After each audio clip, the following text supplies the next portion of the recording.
আরে তোমার বউ বিষ খেয়ে রাস্তায় পড়ে আছে। মহিলা মহিলা মহিলা তুমি বিষ খেয়ে দেখো, এরকম সকাল থেকে ভ্যান চালিয়ে কিছু না খেয়ে তোমার জন্য ব্লাউজ।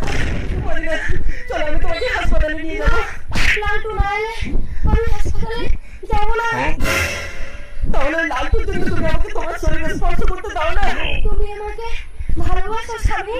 বলো কি প্রমাণ দিলে তুমি বিশ্বাস করবে? মহিলা তুমি আমার জীবন। তাহলে একটিবারের জন্য লালটুকে আমার কাছে এনে দাও না স্বামী। এতদিন আমার সঙ্গে থেকে আজ অন্য মেয়েকে বিয়ে করবি না? বৌদি আমি কি সারা জীবন তোমাকে নিয়ে থাকবো? আমার কি কোনো ভবিষ্যৎ নেই? মহিলা মহিলা তোমার কিচ্ছু হবে না।